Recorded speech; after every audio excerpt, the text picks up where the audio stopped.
This is a few bits of rough wood that I've quickly glued together. I didn't even clamp it properly. Be interesting to see if it can hold me.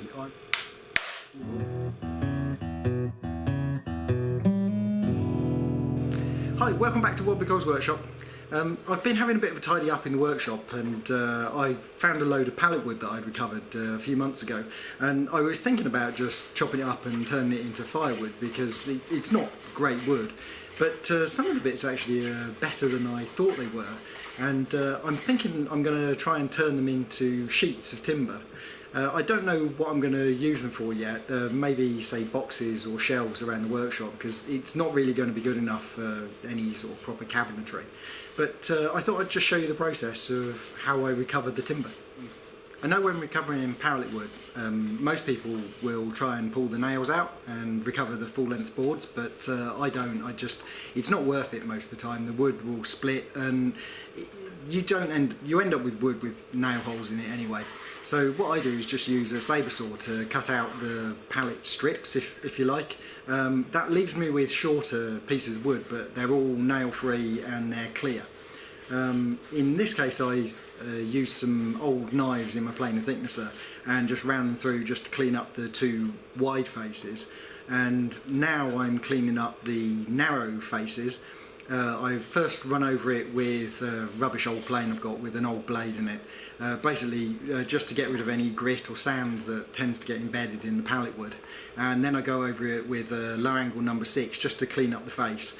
That basically makes it good enough for them for gluing, as long as you've got enough clamping force. Well, that's all the boards of that thickness now planed up and ready to go. The gods of woodworking took their sacrifice today. I slipped off the end of the board while I was planing it. Now I'm going to go over to the miter saw and I'm going to cut each end square. Then I can start gluing up into one larger board.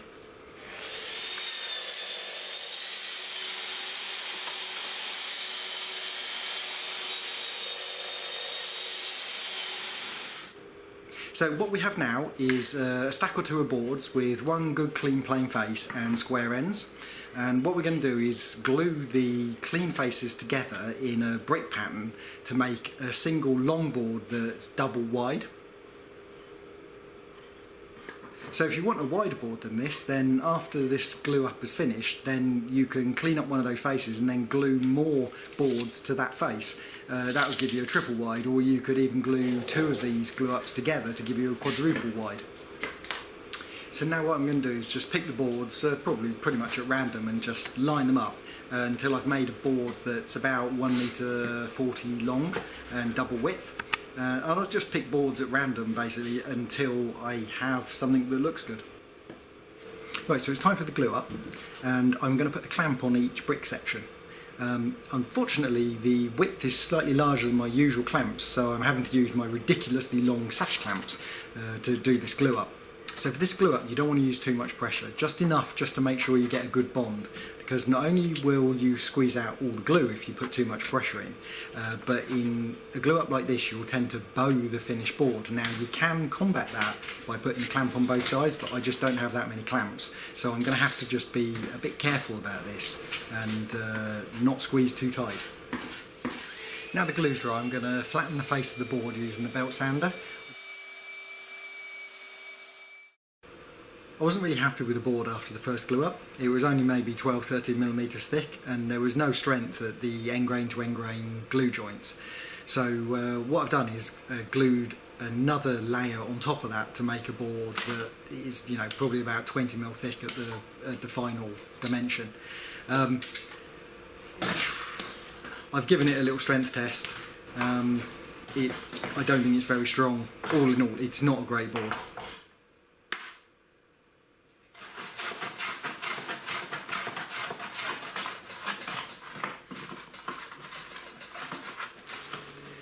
Well, I've planed on that for a bit, and I've got one end of the board is looking reasonably good, it's flat and smooth.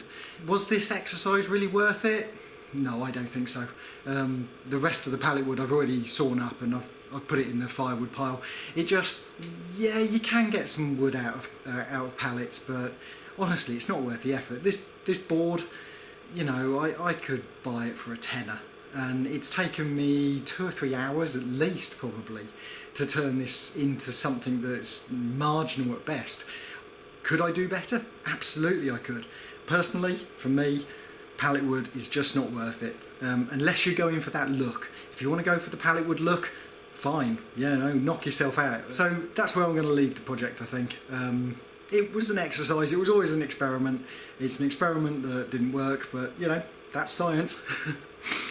Anyway, one last test. I've chopped up the plank I've made on a couple of bits of wood, and I'm going to see if it's strong enough to take my weight. So this span is 1.3 metres. That's most of my weight. There's probably 60 kilos. Ooh. I think that's the end grain breaking. The end grain glue joints. There we go. I don't know if it would take much more. Bit of bouncing. There you go, that's probably putting 100 kilos on it with me bouncing. That is pretty strong. I'm surprised. Well, I hope you enjoyed that. It didn't work, but yeah, not everything's going to work. You've got to destroy some wood to learn. Okay, bye till next time.